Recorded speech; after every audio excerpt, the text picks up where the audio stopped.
असे आपणासोबत घडू नये जाणून घेण्यासाठी नक्की पहा।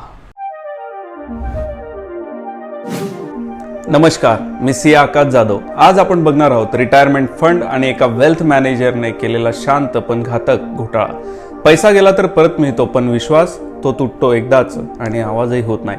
ही गोष्ट आहे त्या लोकांची ज्यांनी आयुष्यभर कष्ट करून जतन केलेले लाखो कोट्यवधी रुपये एका स्मित हास्य करणाऱ्या अत्यंत सभ्य दिसणाऱ्या वेल्थ मॅनेजरकडे दिले आणि कळलंही नाही केव्हा त्याने त्यांचा रिटायरमेंट फंड शांतपणे उद्ध्वस्त केला। ते ना धमकी ना फसवणुकीचे मोठे तंत्र, फक्त काही कागद, काही सिग्नेचर आणि विश्वासाचा मृत्यू। डॉक्टर मेहता 58 वर्षाचे आदरणीय सर्जन, 40 वर्ष त्यांनी लोकांची सेवा केली, शेकडो लोकांचे जीव वाचवले।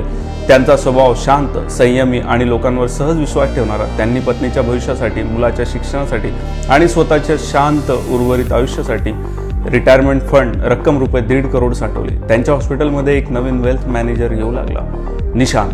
जोरदार व्यक्तिमत्व, आकर्षक भाषा, फायनान्सची मोठमोठी शब्द, diversification, asset allocation, guaranteed structure plan. डॉक्टरांना फार फायनान्स कळत नव्हतं, म्हणून निशांत त्यांचा फायनान्शियल गायडर बनला। निशांत दर महिन्याला हॉस्पिटलमध्ये येऊन डॉक्टरांशी बोलायचा, कधी चहा, कधी मिठाई, कधी रिपोर्ट्स। हळूहळू त्याने डॉक्टरांचा विश्वास जिंकला। एक दिवस निशांत म्हणाला, सर, आपल्यासारख्या हाय नेटवर्थ लोकांसाठी आमच्याकडे एक स्पेशल प्रायव्हेट प्लॅन आहे। 12% इयरली ॲश्युअर्ड रिटर्न आणि कॅपिटल 100% सेफ। डॉक्टर मेहता यांनी विचारलं, निशांत, यात काही रिस्क आहे का? तो असला, सर, मी तुमच्या वयाचा विचार करूनच सांगतोय, ॲब्सोल्युटली झिरो रिस्क। या शब्दानेच डॉक्टरांचं मन पूर्णपणे जिंकलं। डॉक्टर मेहतांनी 1 करोड रुपये गुंतवले।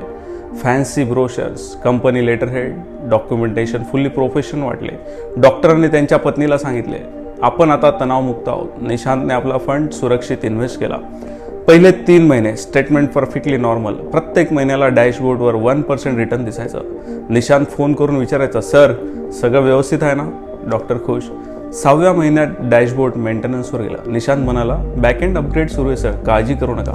डॉक्टरांना अजिबात संशय आला नाही, कारण निशांतचं बोलणं इतकं पॉलिश्ड होतं की त्यांना कधीही संशय नाही आला। 12व्या महिन्यात मात्र डॉक्टरांनी विड्रॉल मागितला। कंपनीचा प्रतिसाद, सर, 30 दिवस प्रतीक्षा करा। 30 दिवसांनी कंपनी म्हणाली, रेग्युलेटरी डिले आहे। नंतर पुढे सांगण्यात आले, फंड लॉक इन मध्ये आहे। डॉक्टरांना काहीतरी बरोबर नाही असं जाणवले। त्यांनी निशांतला कॉल केला, त्याचा नंबर स्विच ऑफ।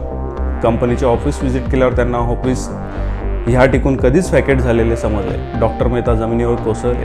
त्यांच्या ओठांवर एकच वाक्य, मी लोकांचे जीव वाचवले, पण माझे जगण्याचे पैसे वाचवू शकलो नाही। या कथेचा मुख्य अर्थ असा आहे की गुंतवणुकीत चमकदार आश्वासने आणि झिरो रिस्क प्लस हाय रिटर्न सारखी वचने आकर्षक वाटतात, तरी ती अनेकदा दिशाभूल करणारी असू शकतात। कोणाच्याही बोलण्यावर अंधविश्वास न ठेवता पुरावे, परवानग्या आणि जोखीम नीट तपासणे अत्यावश्यक आहे। विशेषतः वृद्धांनी माहिती अभावी होणाऱ्या चुकीच्या निर्णयामधून सावध राहणे गरजेचेच।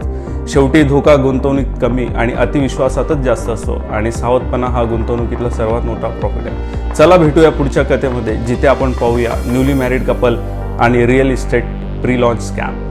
Thanks for